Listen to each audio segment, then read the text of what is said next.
Let's take our Bibles for our study tonight. We're going to study perhaps one of the most well-known stories in the Bible, and that is Noah and the Ark. Genesis, chapters 7 and 8 is what we're going to cover tonight. By no means are we going to look at every verse or every detail. The study of the Ark, we could be here easily for a year and study all the different aspects and different evidences and things that have been spoken against it. But we're just going to do an overview tonight of chapters 7 and 8. For the last couple weeks, we've been studying the two lines, and we're going to keep this in our minds. It's not going to be at the forefront tonight, the lines of Seth and Cain. But we understand that the seed of woman, through whom the Messiah would come, entered into the ark, and they will come off the ark. And so we keep that in mind. We talked last week about Noah having gotten right with the Lord through faith, and then him walking with the Lord. We learned about his three sons, Ham, Shem, and Japheth, and then how the earth was corrupt before the Lord, how God was improperly viewed and worshiped, the earth being filled with violence. This was the outward exhibition of their inward carnality. One of the things we mentioned last week was how Noah had seen the change from godliness to the corruption of the two lines, and how that was seen by him personally. We talked about how the end of all flesh would come to pass shortly. And one of the things I said was that there wasn't any indication on earth, but that wasn't exactly correct. And one of the things we're shown in the New Testament is that Noah is called a preacher of righteousness. And, one of the things that I neglected to mention was that he was proclaiming truth, and, him being a preacher of righteousness, it included him declaring that this is how a person is made right. If we say this is how a person is made right, well, that means they're wrong. If Noah got right with God, that means previous to him getting right with God, he was wrong with God. And so anytime truths of righteousness are proclaimed, we find man's sinfulness, man's impending judgment, salvation, and deliverance through faith in the Messiah. The Lord told Noah that he would destroy them, the human population, save Noah and his family with the earth. And we talked about a little bit about the ark itself. It was, and this is varying feet depending on what you consider a cubit to be. Some say 18 inches. And how that was measured typically is from elbow to wrist. But some people say elbow to the end of your fingers. And so that would vary. An interesting tidbit that has nothing to do with this is if you put your foot up to your elbow to your wrist, it's the same size. I don't know if you want to try that sometime, but anyways, if this is a cubit, it's somewhere around 18. If it's not, it's somewhere like 22 inches, something like that, okay? Here's how big the ark was. It was 500 feet by 500 feet long by 50 cubits wide, 90 feet wide, and then 55 feet high. They taught this in Sunday school, and they had it marked out. If you happen to look, on Sunday, they had it marked off with chalk. It goes from the edge of this building out several more feet, and it goes all the way back to the back to where the residential property begins, and even further, I think. It goes even further beyond that. Anyway, so that was pretty neat, a neat tidbit about the ark. Okay, that'll bring us to our new information tonight, which is corruption and building. So the Lord gave Noah the details of his long-suffering. You'll remember, my spirit shall not always strive with man. He gave him the details of the worldwide judgment through a flood, the details for the construction of the ark. And so we come to chapters 7 and 8, in which Noah and his family come into the ark. Noah, one of the things we need to understand is that everything God told Noah to do, he did. This isn't all the way through, as we're going to learn in a week or so. But for the most part, that's the testimony of Noah. He did what God had commanded him to do. So with the ark having been built and 120 years of long suffering having been accomplished without any repentance of the corrupt people, the Lord told Noah and his family to come into the ark. And it was probably, there's estimations as far as how long it took him to build the ark. Some say 100 years, some say it was 120 years. But we know when we come into chapter number 7 that the ark had been built. It had been finished. It had been completed. He didn't move in with renovations still needed to be done. People that have done renovations in their house have got tired of renovations, and they say, we're moving into it even though it's not finished. Well, that wasn't the case with Noah. He moved in, and his family moved in, and it was done. It didn't have any touches that needed to be finished off. So let's look at verse number 1. And the Lord said unto Noah, Come thou and all thy house into the ark. For thee have I seen righteous before me in this generation. In the first statement under come into the ark is that Noah and his family entered the ark because they were righteous before the Lord. It wasn't because Noah was the builder of the ark. It was because he and his family were righteous, plain and simple. That's why Noah and his family entered into the ark. And we know that Noah and his family were not the only ones on the ark. In verses 2 through 3, we're told that the Lord wanted other living things to be on the ark as well. Notice verse 2. Of every clean beast thou shalt take to thee by sevens, the male and his female, and of beasts that are not clean by 2, the male and his female. Of fowls also of the air by sevens, the male and the female, to keep seed alive upon the face of all the earth. So the next statement under here is something that is often misunderstood because of the representation we typically see. And what we typically see in illustrations is the animals coming on 2 by 2, all the animals 2 by 2. That is partially correct. The next statement is 2 of every kind of animal and 7 pairs of the clean animals and flying creatures were on Noah's ark. So 2 of every kind of animal, 1 male, 1 female, were on Noah's ark. 7 pairs of the clean animals and flying creatures, 7 males, 7 females, were on Noah's ark. That's the part that's often overlooked and seen. If you look back, go back to chapter 6, if you will. Notice verses 19 and 20. This is...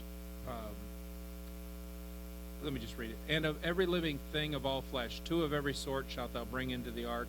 To keep them alive with thee, they shall be male and female. Of fowls after their kind, and of cattle after their kind,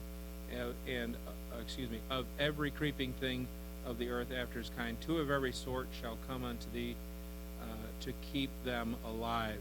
And so we find several places in the scripture where we find these 2 by 2, but we also find by sevens. And I think that's probably another reason why we often overlook that. One other thing I want you to notice in verses 19 and 20 is, and I don't think you find this in chapter number 7, but look at verse 20. Of fowls after their, what's that next word? Kind. And then cattle after their kind. And then creeping thing there after his kind. The Bible uses the word kind in regards to these animals which were brought upon the earth. We're not going to do a science lesson tonight for 2 reasons. 1, this isn't a science lesson, and 2, I'm not a science teacher. But you may remember back in science class, there are various levels of classification of animals, and there's different ones going from very broad to very specific. But the term kind is broader than species.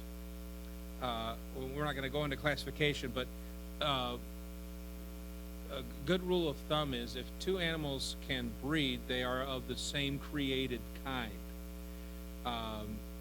Think of dogs. I mean, there's a gazillion kinds of dogs. but all of them are dog kind. I mean, when you see it, it's a dog. I mean, it may look like a mouse, but you know it's a dog. You know, but all kinds, I shouldn't say all kinds of kinds, but all types of kinds. One of the things that people often try to do to discount Noah and the ark is say, how could he get all these animals on there? How could all of them fit? And things like this.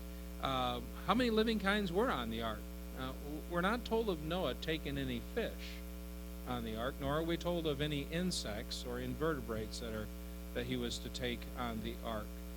Here's estimations that I found on the number of animals, and I don't even know how they even arrived at this, but this, I'm just giving it to you. This isn't Bible, but they estimate anywhere from, on the low end of the spectrum, 1,400 to upwards of 6,800 animals. That's a pretty big difference. You know, if you got, it's like 1 dog to 10 dogs. It's quite a big span there. But one of the things people often ask is, well, how did Noah capture all these kinds and get them on the ark? I mean, especially in days gone by, it was a big deal to find all the different kinds and classify them. How did Noah get all of them? Well, the Bible gives the answer to that. Notice back in chapter 6, in that same verse where we find the mention of kinds, it says towards the end there, 2 of every sort, notice what the Lord tells him, shall come unto thee.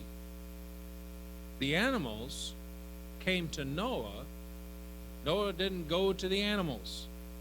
That would have been a mighty big expedition for him to get every kind. And one of the things that we must remember, and this you may deal with when somebody questions something that God has done, a miracle, and that is simply to remind them that it is a miracle of God.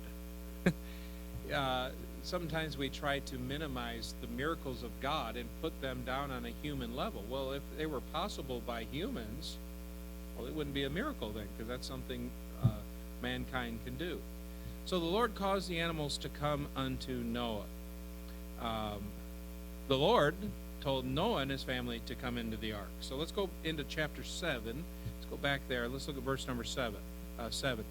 And Noah went in, and his sons, and his wife, and his sons' wives with him, into the ark because of the waters of the flood. And there's a lot of sanctified imagination we can do as far as his sons' wives' family and what took place with them. But Noah and his family and the animals, they came into the ark, and they were there 7 days before the flood began. Verse 8, of clean beasts and of fowls that are not clean, and of beasts that are not clean, and of fowls, and of everything that creepeth upon the earth, there went in 2 and 2 unto Noah in the ark, the male and the female, as God had commanded Noah. So they came unto the ark, and they were there 7 days before the flood started.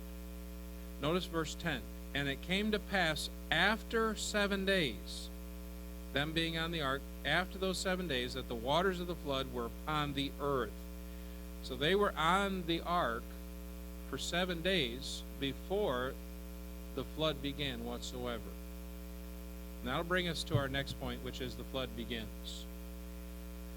The waters of the earth at this point were then upon the earth. Notice verse number 11. In the 600th year of Noah's life, so he's 600 years old, in the 2nd month, the 17th day of the month, the same day, were all the fountains of the great deep broken up, and the windows of heaven were opened, and the rain was upon the earth 40 days and 40 nights. This is the other thing that often gets overlooked with the flood, is that, yes, it did rain for 40 days and 40 nights, but in addition to the waters coming down from the heavens, windows of heavens being open, there was also the fountains of the deep being broken up and water coming from below. So you've got water coming down from above, water coming up from below during this period of time. If you notice, after this statement, you'll notice verse 13. In the selfsame day entered Noah and Shem and Ham and Japheth, the sons of Noah, and Noah's wife, and the 3 wives of his sons with them into the ark. You say, well, didn't we just read about that? Didn't they already get on the ark? Did they get off and get back on? No, this is giving us a repeated truth.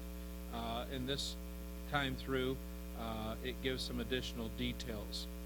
So let's look at verse 16. And they went in, and we'll look at one of the details. And they that went in, male and female of all flesh, as God had commanded him. And here's one of the details. And the Lord shut him in. Noah and his family were shut in the ark by the Lord. When you hear that statement in the scriptures, the Lord shut him in, there's a sense of strength, there's a sense of security, a sense of totality, a sense of surrounding, a sense of being surrounded. It's as if the Lord put him in there and kept him in there, and that's where God wanted him to be. And that's certainly the truth. Okay, let's move to our next point, which is water covers the earth. So the 40 days of the windows of heaven being opened and the fountains of the deep being broken up caused the entire earth to be covered in water. There is, in addition to those who tried to cast doubt on the various aspects of the ark, also those who tried to say this was not a worldwide flood, but was a local flood, a localized flood. Let me give you an interesting thing that scientists today tell us. Scientists today, according to their studies and figures, they declare that there is enough water on the earth to cover the entire planet if the surface was perfectly smooth. Isn't that interesting? Now listen to how deep the waters are if the earth is perfectly smooth. Are you ready for this? 1.7 miles deep. It's interesting how people say, well, it could never happen. Well, we don't know what the surface of the earth was like prior to the flood. Was Mount Everest there? I don't know. I wasn't there. We don't know. But the waters from above and below prevailed exceedingly. Let's look at verses 18 through 20. And the waters prevailed. Verse 17. And the flood was 40 days upon the earth, and the waters increased and bare up the ark. And it was lifted up above the earth. And the waters prevailed and were increased greatly upon the earth. And the ark went upon the face of the waters. And the waters prevailed exceedingly upon the earth. And all the high hills that were under the whole heaven were covered. Did you see that right there? That were under the whole heaven. The earth is under the whole heaven. And the Bible says that the waters prevailed exceedingly, so that everything that was under the heaven were covered. 15 cubits upward did the waters prevail, and the mountains were covered.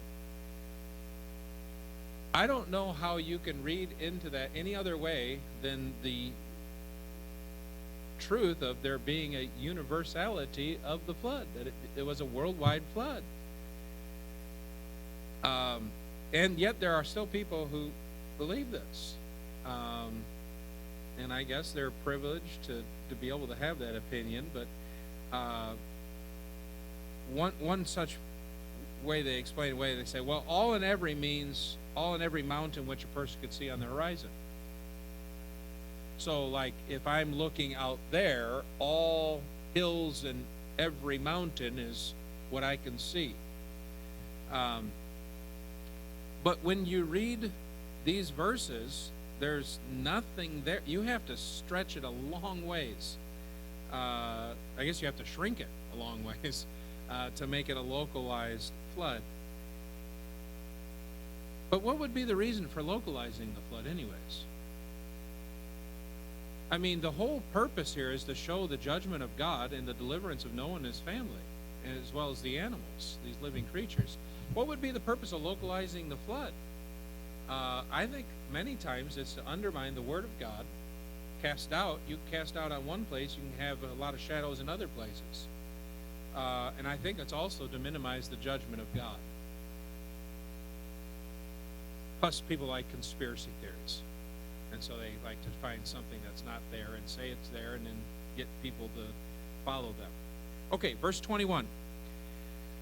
And all flesh died that moved upon the earth, both of fowl and of cattle and of beast, and of every creeping thing that creepeth upon the earth, and every man, all in whose nostrils was the breath of life.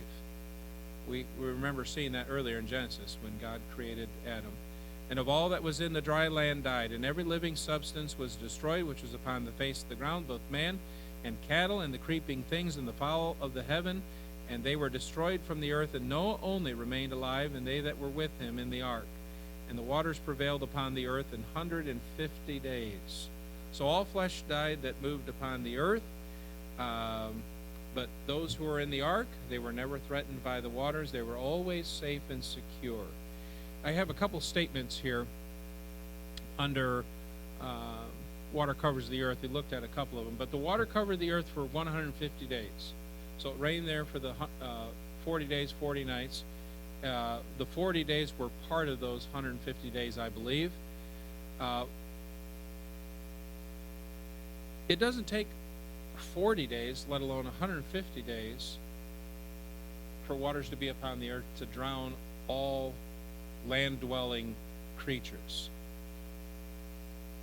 If our earth was covered in water, it wouldn't take very long at all for everyone to die. So why 150 days? And the statement here, I believe, is that the length of the waters remaining upon the earth, it indicates God's stern displeasure at sin. This was it shows us God's great dislike towards what took place. You'll remember what the Lord said. It repented him that he had made man on the earth. I mean, that's a pretty strong indication of his displeasure. Okay, let's move on, which is water goes down. Let's move into the next chapter, verses 1 through 3. And God remembered Noah and every living thing. Isn't that good? I like both those parts. God remembered man and every living thing, and all the cattle that was with him in the ark. And God made a wind to pass over the earth, and the waters assuaged. The fountains also of the deep and the windows of heaven were stopped, and the rain from heaven was restrained. And the waters returned from off the earth continually. And after the end of the 150 days, the waters were abated.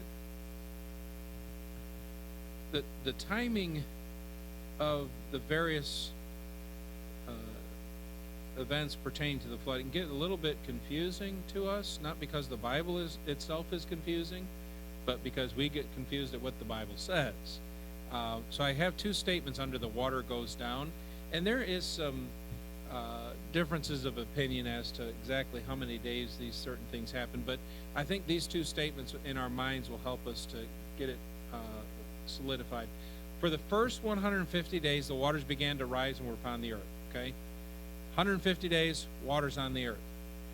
After that time, for another 150 days, the waters began to recede from off the earth. Now remember, before the waters began, Noah and his family were on the ark for 7 days. And the same is going to be true on the back end, not for 7 days, but for a lengthier period of time. But they'll be on the ark while the waters were abated. But that gives us a pretty good idea. 150, water on the earth, 150, waters receding. Now, to dry the ground, the Lord employed an ordinary method, wind and time. The waters returned from off the earth. They went down into the ground, waters, and some evaporated into the atmosphere. And it was at this point that the mountaintops were no longer covered in water, but the tops of the mountains were now islands. Kind of a unique way of thinking about the mountaintops at this point. Let's look at verses 4 and 5. And the ark rested in the 7th month on the 17th day of the month upon the mountains of Ararat. How many of you have ever been in a boat before on the water? Okay. How many of you ever been on a boat on the water and then you hit something in the water? Okay. There's a big difference in feeling between floating in the water and hitting land while you're in the water. Noah was in the ark, and no matter how stable it may have been, there's a different sensation between being suspended in water and it resting upon terra firma, on solid ground. So there had to have been, again, this is sanctified imagination, but there had to have been a response of some sort by Noah and his family when it rested upon the mountain. Okay, verse 5, and the waters decreased continually until the 10th month. In the 10th month, on the first day of the month, were the tops of the mountains seen. We made mention of that. So let's move to our next point, which is Noah sends out birds. He sends out birds. He sent out 2 birds. What were the 2 birds? A raven and a dove. Okay, so let's look at those 2 birds which he sent out. It came to pass at the end of 40 days that Noah opened the window of the ark. We talked about the window previously, which he had made. And he sent forth a raven, which went forth to and fro until the waters were dried up from the earth. And also he sent forth a dove from him to see if the waters were abated from off the face of the ground. The statement I put under Noah sends out birds is this. Noah sent out the raven to see if the waters were dried up from the earth, and he sent out the dove to see if the waters were dried up from the face of the ground. Now there's been suggested a difference between these 2 statements and the 2 birds here.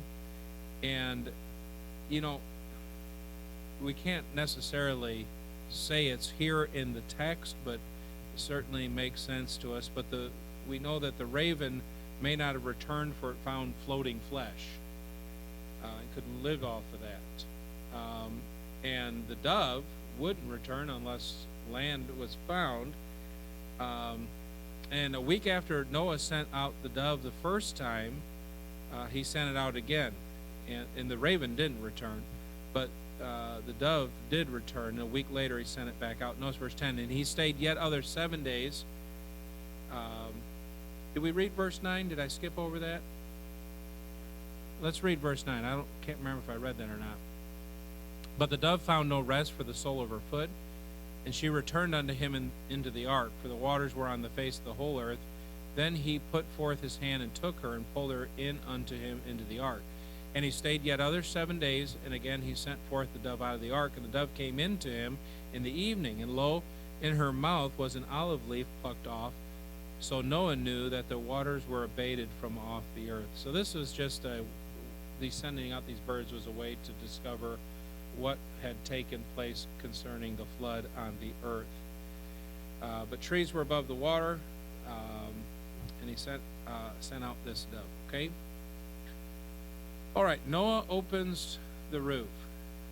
And I make mention that I can't cover everything here, but Noah opens the roof.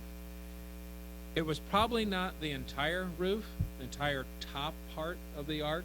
It was probably just a small portion where you could look out. And I guess it may hinge upon what a window was.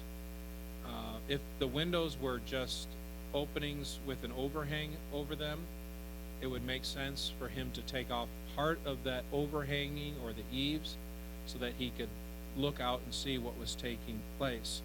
Verse 13, it came to pass in the 601st year, in the first month, the first day of the month, the waters were dried up from off the earth. And Noah removed the covering of the ark and looked, and behold, the face of the ground was dry. And in the 2nd month, on the 27th day of the month, was the earth dried. So Noah saw that the face of the ground was dry, but he didn't yet get off the ark. The earth was habitable for Noah on the 27th day of the 2nd month. Okay, let's go to our last point here this morning, and that is, go forth of the ark. Verse 15, and God spake unto Noah, saying, go forth of the ark, thou and thy wife, and thy sons wives with thee. Bring forth with thee every living thing that is with thee, of all flesh, both of fowl and of cattle, and of every creeping thing that creepeth upon the earth, that they may breed abundantly in the earth and be fruitful and multiply upon the earth. Okay, the last statement here, this is, there's some discrepancy as far as how long they were on the ark. Some put it up to 400 and some days, some less than the amount of days I have here, but this is a conservative, I guess, in the middle. But Noah and his family were on the ark for around 370 days. We'd say about a year. That's a long time on a boat. That's a long boat ride. But Noah was 600 years old when he got on the ark. He was 601 years old when he got off the ark. And one of the things I briefly mentioned in the beginning of this is that, and it wasn't at the forefront of this lesson, but God's promise of a Messiah who would come from the seed of woman, though the corruption of man occurred on the earth, though God's destruction came upon the earth, save Noah and his family, through this worldwide flood, the promise and hope remained. That hope remained with Noah and his family throughout this entire period when all of mankind was being destroyed. And it was through Noah's lineage that the Messiah would come. If we were to turn over tonight to Luke chapter 3 and that lineage that we're given there, we would find Noah's name being mentioned. The scriptures take us all the way back to Adam in that Luke chapter 3 lineage. All right, that'll complete our Bible study for tonight, and hope that maybe I've pointed a thing or two out that you maybe not have seen previously.